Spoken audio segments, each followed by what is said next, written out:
Next topic है हम लोगों का द आइडिया ऑफ सत्याग्रह। पिछले वाले क्लास में हम लोगों ने बेसिकली अपने इस चैप्टर को शुरुआत किया था और नेशनलिज्म का मतलब होता क्या है ये हम लोग जान चुके थे। फर्स्ट वर्ल्ड वॉर क्या था, उसका इम्पैक्ट किस तरीके से इंडिया के ऊपर पड़ा, ये भी हम लोगों ने देख लिया था। आपने पिछले वाले क्लास में बेसिकली जो फर्स्ट वर्ल्ड वॉर टॉपिक था उसमें आपने ये देखा कि फर्स्ट वर्ल्ड वॉर में पार्टिसिपेट इंडिया ने बिल्कुल नहीं किया था और फर्स्ट वर्ल्ड वॉर का कोई लेना देना भारत से भी नहीं था, लेकिन उसका बहुत गहरा असर इंडिया के ऊपर देखने को मिला था। इसलिए मिला था क्योंकि ब्रिटेन युद्ध लड़ रहा था और ब्रिटेन वाले लोग हमारे यहाँ पे रूल कर रहे थे, यानी कि अंग्रेज रूल कर रहे थे। तो बेसिकली इनडायरेक्टली यदि कहा जाए तो फर्स्ट वर्ल्ड वॉर में हम लोग भी शामिल थे। डायरेक्टली नहीं थे लेकिन इनडायरेक्टली थे, और इस रूप में थे कि जो भी ब्रिटेन का खर्चा होता था वॉर में, वो सारा का सारा खर्चा वो कहाँ से ऊपर कर लेता था, इंडिया से टैक्स बढ़ा के, कस्टम ड्यूटी बढ़ा के। तो कहने का मतलब इंडिया का कोई भी रोल फर्स्ट वर्ल्ड वॉर में नहीं देखने को मिला, लेकिन उसका असर बहुत गंदा हम लोगों को देखने को मिला था, जिसके वजह से आपने देखा था कि भुखमरी और बीमारी के वजह से केवल 12 से 13 मिलियन लोग मारे जा चुके थे। तो ये हम लोगों ने डिस्कस कर लिया है। अपने चैप्टर को आगे बढ़ाते हुए हम लोग आज अपने एक और नए टॉपिक को डिस्कस करते हैं। टॉपिक का नाम है द आइडिया ऑफ सत्याग्रह। अब यहाँ पे ना इस टॉपिक को पढ़ने से पहले एक वर्ड आपके सामने जो है उसको बहुत ही ध्यान से आप देखिए, वो आपका सत्याग्रह। ये जो सत्याग्रह है ना बेसिकली एक हिंदी वर्ड है जिसमें दो शब्द मिले हुए हैं, एक है सत्य और दूसरा है ग्रह। सत्य का मतलब आपको पता है सच्चा, और ग्रह का मतलब यहाँ पे बेसिकली रास्ता होता है, ठीक है। तो सच्चा रास्ता, तो यहाँ पे ना एक तरीके से कहा जा सकता है कि सत्याग्रह का मतलब होता है क्या, सच की राह पर चलना, यानी कि सच्चे के रास्ते पर चलना। उन्हीं के बारे में यहाँ पे देखेंगे और ज़्यादातर जो इस टॉपिक में बात होने वाला है वो गांधी जी के बारे में बात होने वाला है। पहला पॉइंट यहाँ पे लिखा गया है, और इसमें आपको ये भी पता चलेगा कि सत्याग्रह बेसिकली था क्या, सत्याग्रह का मेन मोटिव क्या था, देखा जाए। पहला कुछ 2-3 पॉइंट है, इसके बारे में देखते हैं। Mahatma Gandhi return to India from South Africa in January 1915। 1915 में गांधी जी साउथ अफ्रीका से वापस आ जाते हैं इंडिया। अब सवाल है कि सर गांधी जी इसके पहले क्यों थे वहां पे। देखो, Gandhi ji basically south Africa गए थे अपने लॉ के पढ़ाई को कंप्लीट करने के लिए। मतलब वो ना लॉ के भी बहुत अच्छे स्टूडेंट रह चुके हैं गांधी जी, तो लॉ उन्होंने पढ़ाई किया है, नियम कानून उनको बहुत अच्छे से आता था। तो बेसिकली साउथ अफ्रीका से वो 1915 में इंडिया लौट आ रहे हैं साउथ अफ्रीका से। He had successfully organized satyagraha movement against the racist system of South Africa. अब देखो, जिस तरीके से इंडिया के ऊपर रूल था अंग्रेजों का, उसी प्रकार से साउथ अफ्रीका के भी ऊपर था रूल किसका, अंग्रेजों का। लेकिन वहां पे जो रूल करने का तरीका था ना अंग्रेजों का, वो था काला और गोरा। इस तरीके से मतलब कि गोरे वो खुद थे अंग्रेज, और काले कौन लोग थे, साउथ अफ्रीका के लोग काले हुआ करते थे। तो बेसिकली साउथ अफ्रीका के लोगों को अंग्रेज कुछ नहीं समझता था। जिस तरीके से इंडिया में लोगों को वो टॉर्चर करता था, उसी प्रकार से वो साउथ अफ्रीका में भी टॉर्चर करते थे, जो कि गांधी जी को वहां भी देखने में ये चीज खराब नहीं लगा। मतलब कि sorry, my mistake, Gandhi ji को वो चीज देखना बड़ा खराब लगा कि यार ये क्या हो रहा है, चूंकि जमीन किसका है, साउथ अफ्रीका के लोगों का है, रूल कौन कर रहा है, लेकिन अंग्रेज रूल कर रहे हैं, मारपीट भी रहे हैं अंग्रेज। तो ये चीज गांधी जी को देखा नहीं गया। तो उनके अधिकार को बढ़ाने के लिए, उनको आगे बढ़ाने के लिए, साउथ अफ्रीका के लोगों को बेसिकली आगे बढ़ाने के लिए वहां पे उन्होंने बेसिकली सत्याग्रह मूवमेंट चालू किया था। सत्याग्रह मूवमेंट का सिंपल सा मतलब था कि वहां पे एक उन्होंने ऐसा मूवमेंट चालू किया था जिसमें बेसिकली अंग्रेजों के खिलाफ ये कहा जा रहा था कि आप किसी को टॉर्चर नहीं कर सकते हैं, किसी को मारपीट नहीं सकते हैं। और साउथ अफ्रीका में बेसिकली जो भेदभाव होता था वो रंग के ऊपर होता था, क्योंकि साउथ अफ्रीका के लोग थोड़ा काले होते हैं, ठीक है। तो गांधी जी को वहां भी एक मूवमेंट चालू करना पड़ा था साउथ अफ्रीका के लोगों को राइट दिलाने के लिए, ठीक है। आगे, महात्मा गांधी बिलीव्ड दैट धर्म of non violence could unite all Indians. देखो यहाँ पे ना एक वर्ड लिखा हुआ है नॉन वायलेंस।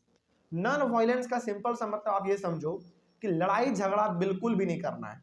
तो गांधी जी का मानना यह था कि अंग्रेजों से लड़ाई झगड़ा बिल्कुल नहीं करना है, एकदम उनसे चुपचाप बातचीत करके उनको यहाँ से हटा देना है भारत से, और आज़ादी हम लोगों को पा लेना है। तो बेसिकली गांधी जी ना जरा सा भी लड़ाई झगड़े में विश्वास नहीं करते थे, ठीक है, कोई डाउट नहीं इसमें। और वो ये चाहते थे कि बिना लड़ाई झगड़ा किए सभी इंडिया के लोगों को एकजुट किया जाए और प्रोटेस्ट किया जाए, लेकिन प्रोटेस्ट में भी लड़ाई झगड़ा कहीं पर नहीं, ठीक है। तो प्रोटेस्ट, अच्छा प्रोटेस्ट का मतलब आप लोग हमेशा क्या समझते हैं, कुछ लड़ाई झगड़ा ऐसा कुछ नहीं। प्रोटेस्ट का सिंपल सा मतलब है कि उसके खिलाफ नारेबाजी करना, प्रदर्शन करना, चक्का जाम कर देना, रोड जाम कर देना, ये सब चीज, ठीक है। तो ये गांधी जी का बेसिकली सोच था। अब अब आप एक्चुअली में अब ये जानो कि सत्याग्रह था क्या। सत्याग्रह बेसिकली दो हिंदी वर्ड से मिलकर बना हुआ है, सत्या और ग्रह, यानी कि सत्य की राह, सच्चाई का रास्ता बेसिकली। तो इसमें कहा गया है the idea of satyagraha emphasise the power of truth and the need to search for truth. Satyagraha का मतलब ये है कि जो सच्चाई है ना उस पर जोर दिया जाए, और यदि सच्चाई को छुपाया जा रहा है तो उसको बेसिकली खोजा जाए। कहने का मतलब यहाँ पे ये है कि सत्याग्रह का सिंपली मतलब गांधी जी ने सभी लोगों को ये बताया कि सत्याग्रह का सिंपल सा मतलब है सच्चाई के रास्ते पर चलना, बिल्कुल कोई झूठ नहीं, कोई करप्शन नहीं, किसी प्रकार का कुछ नहीं, सत्य की राह पर चलना, उसी को गांधी जी ने सत्याग्रह बताया। और सत्याग्रह का मतलब यहाँ पे ये भी है कि जो चीज सच है, जो हकीकत है, और उसको लेकर यदि कोई गलत काम कर रहा है तो उसके खिलाफ प्रोटेस्ट करेंगे, मूवमेंट चलाएंगे। ठीक है, वही इसमें कहा गया था कि the idea of Satyagraha emphasised the power of truth, यानी कि सत्याग्रह का सिंपल सा मतलब है कि जो सच्चाई है उस पर जोर दिया जाए। ठीक है, and the need to search for truth, और सच्चाई की खोज किया जाए। जैसे कई बार क्या होता है ना, जैसे हमारे आम भाषा में क्या कहावत है, कहावत ये है कि यदि एक झूठ को 100 बार बोला जाए ना तो वो सच लगने लगता है, लेकिन सच लगने तो लगता है लेकिन फिर भी है तो झूठ ही ना। तो गांधी जी का कहना यह था कि जो सच्चाई है ना उस पर हम लोगों को चलना है, गलत रास्ता फॉलो नहीं करना है। आगे, it suggested that if the cause was true, if the struggle was against injustice, then physical force was not necessary to fight the oppressor. Gandhi ji का कहना यह भी था कि यदि हमारा बात कहना सही है, यदि हमारा लड़ाई इनजस्टिस के खिलाफ है, यानी कि अन्याय के खिलाफ यदि हमारा लड़ाई है, तो बिल्कुल फिजिकल फोर्स का इस्तेमाल नहीं करना है। फिजिकल फोर्स का मतलब हुआ कि यदि हम लोगों का अधिकार सही है, हम लोगों का लड़ाई लड़ना सही है, हम लोग जिस चीज़ के लिए लड़ रहे हैं वो यदि सही है, तो किसी प्रकार से मारपीट करने की जरूरत नहीं है, वो हम लोग बातचीत करके भी पा सकते हैं। बात समझ में आ रही है? कहने का मतलब यदि आप सच हैं, यदि आपका मन बिल्कुल शांत है, सच है, आप सही आदमी है, तो लड़ने की कोई जरूरत नहीं है, वो आपको ऐसे भी मिल जाएगा। तो ये गांधी जी का कहना था। ठीक है, आगे, people including the oppressor. Oppressor का मतलब होता है जो आपको टॉर्चर कर रहा है, जो आपके ऊपर अत्याचार कर रहा है। People including the oppressor had to be persuaded to see the truth instead of being forced to accept truth through the use of violence. तो गांधी जी का तो यहाँ पे ना विचार बताया जा रहा है। गांधी जी का विचार ये भी कहता था, हालांकि गांधी सत्याग्रह जो आइडिया था वो किसने दिया था? गांधी जी नहीं दिया था, क्योंकि एक सत्याग्रह मूवमेंट वो ऑलरेडी साउथ अफ्रीका में कर चुके थे वहां के लोगों को न्याय दिलाने के लिए। तो सत्याग्रह जो मतलब बेसिकली कॉन्सेप्ट था वो गांधी जी का ही दिया हुआ था।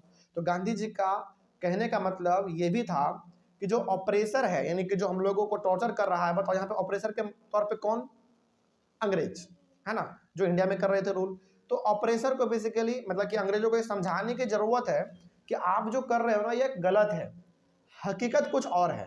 कहने का मतलब यहाँ पे है कि हम लोग, गांधी जी कहते थे हम लोगों को कि हम लोगों को समझाना पड़ेगा अंग्रेजों को कि आप जो कर रहे हैं वो गलत कर रहे हैं, आपको केवल बुराई दिख रहा है, अच्छाई आपको दिख ही नहीं रहा है। तो वो था, instead of being forced to accept the truth through the use of violence. तो गांधी जी यहाँ पे ये भी कहते थे कि मार पीट के उनको ना समझाया जाए, बल्कि आराम से शांतिपूर्ण तरीके से उनको समझाया जाए कि आप जिस तरीके से रूल कर रहे हैं, जिस तरीके से इंडिया के लोगों को टॉर्चर कर रहे हैं, आपका तरीका बिल्कुल गलत है। तो ये यहाँ पे ये बेसिकली सत्याग्रह का ये 3-4 पॉइंट जो है आपके लिए वो बहुत इंपॉर्टेंट है।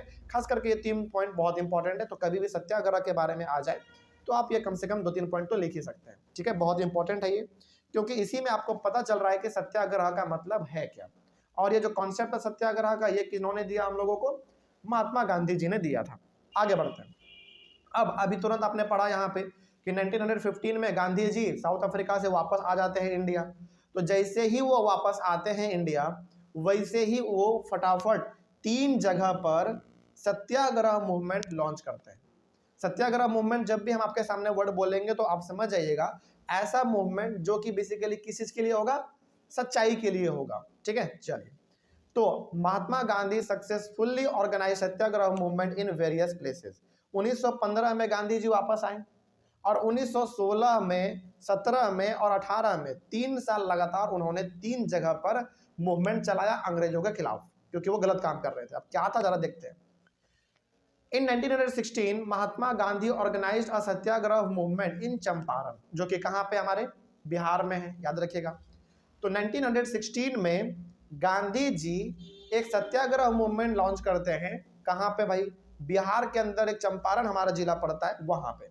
ठीक है, अब सवाल यहाँ पे ये है कि सर आखिर ये मूवमेंट क्यों चालू किया गया था? सत्याग्रह मूवमेंट गांधी जी के द्वारा क्यों चालू किया गया था चंपारण में? इसके बारे में भी देख लेते हैं।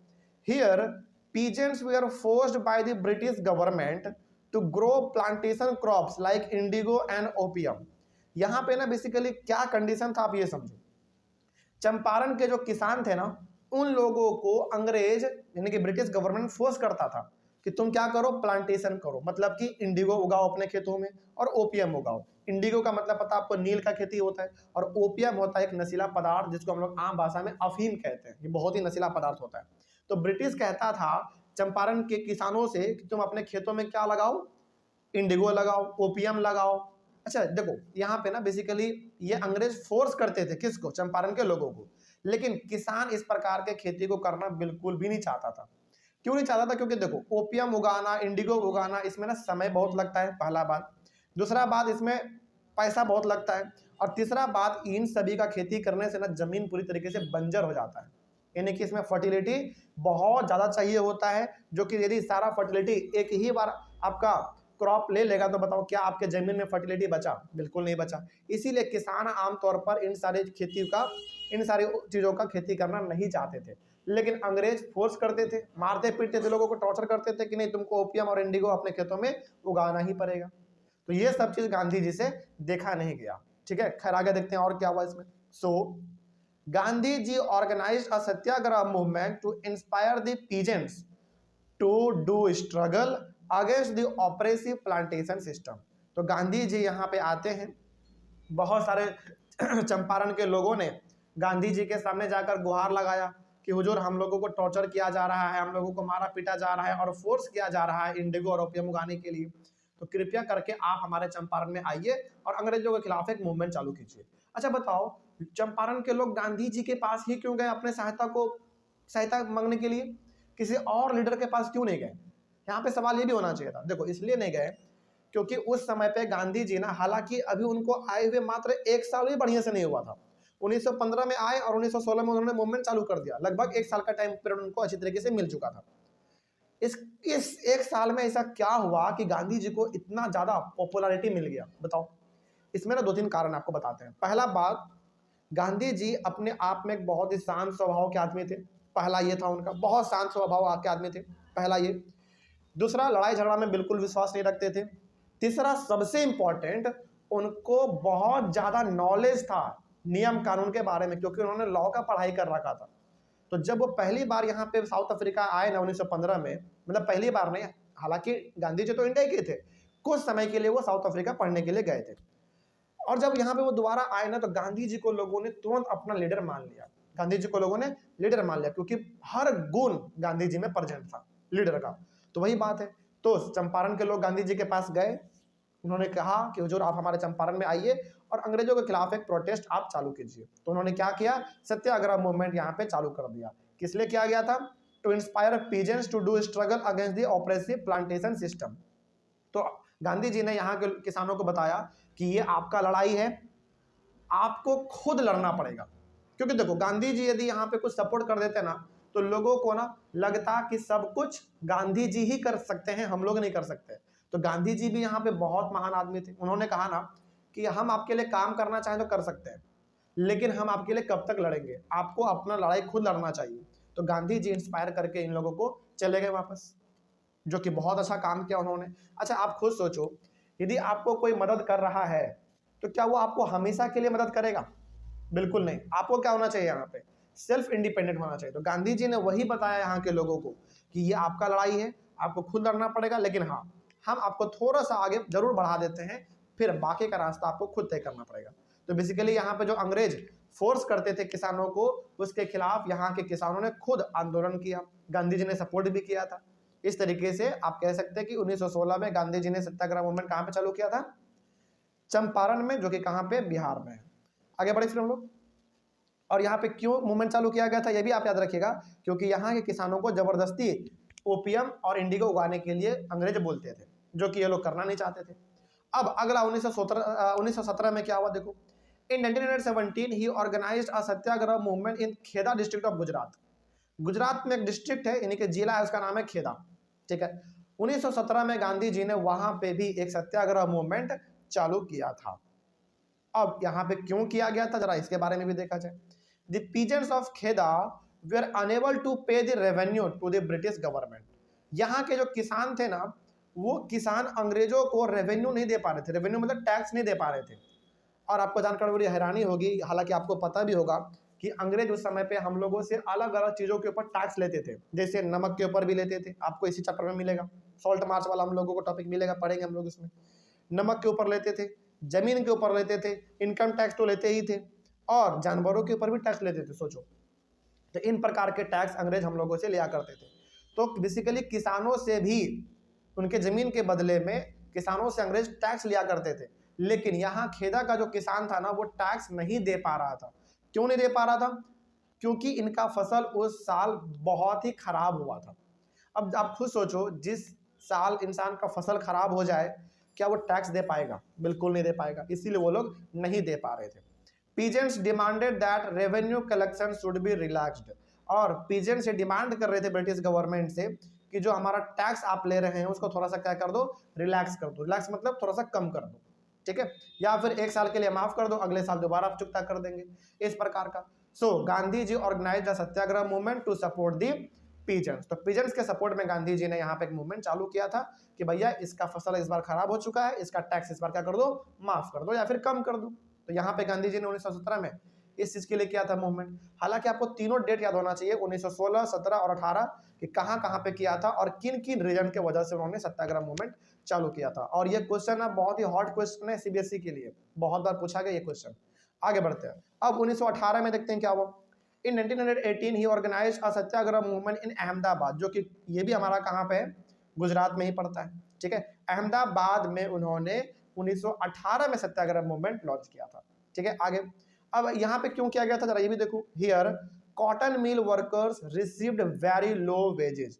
यहाँ पे बेसिकली ना जो सत्याग्रह मूवमेंट लॉन्च किया गया था वो कॉटन मिल वर्कर के लिए किया गया था, यानी कि वैसे वर्कर जो कॉटन के मिल में काम करते थे और उनको पेमेंट जो है ना, यानी कि उनका जो डेली का मजदूरी था, जो उनका वेज बनता है, वो उनको बहुत ही कम मिलता था। तो किस वहाँ के वर्कर ने गुहार लगाया गांधी जी से कि गांधी जी आप चंपारण भी चले गए, खेदा भी चले गए, एक बार अहमदाबाद भी आ जाओ, क्योंकि हम लोगों के ऊपर भी बहुत ही अत्याचार हो रहा है। जो हमारा पेमेंट है वो हमको पेमेंट ये पूरी तरीके से दे नहीं रहा है। खैर आगे बढ़ते हैं। The prices of goods were increasing, so workers were demanding more wages. अब देखो धीरे धीरे क्या हो रहा था भाई, धीरे धीरे, अच्छा याद करो इस समय पे हमारा और क्या चल रहा था, फर्स्ट वर्ल्ड वॉर भी चल रहा था। और पिछले वाले क्लास में आपने देखा था कि फर्स्ट वर्ल्ड वॉर होने के वजह से क्या बढ़ चुका था, प्राइस बढ़ चुका था ना। तो अनाजों का प्राइस बढ़ रहा था, लेकिन इनका क्या पेमेंट बढ़ रहा था? नहीं बढ़ रहा था। उनका पेमेंट तो उतना ही था। इस वजह से गरीब वर्कर्स अनाज खरीद के भी नहीं खा पा रहे थे। इसीलिए उन्होंने गांधी जी से गुहार लगाया कि आप हमारे लिए भी आओ और हमारे लिए भी एक सत्याग्रह मूवमेंट लॉन्च करो, ताकि वर्कर का जो मतलब मिल का जो मालिक है वो हमारा पेमेंट को बढ़ा दे, ठीक है। आगे, so Gandhi ji organise a satyagraha movement to support cotton mill workers. तो यहाँ पे गांधी जी ने जो सत्याग्रह मूवमेंट चालू किया था वो कॉटन मिल वर्कर को सपोर्ट करने के लिए करा था, ताकि इनको अपना पूरा वेज मिल सके, थोड़ा बढ़ा के ही मिल सके, कोई डाउट नहीं इसमें। तो याद रखिएगा कि गांधी जी ने 3 जगह पर सत्याग्रह मूवमेंट लॉन्च किया था, 1916 में चंपारण में, 1917 में खेदा में, और 1918 में अहमदाबाद में, ठीक है। चलिए इस तरीके से हमारा ये टॉपिक सत्याग्रह वाला कंप्लीट होता है। और नेक्स्ट टॉपिक हमारा होगा जो कि हम लोग अपने अगले वाले क्लास में डिस्कस करेंगे, वो होगा द रॉलेट एक्ट के बारे में, ठीक है। चलिए मिलते हैं हम लोग अपने अगले वाले क्लास में। Thank you very much.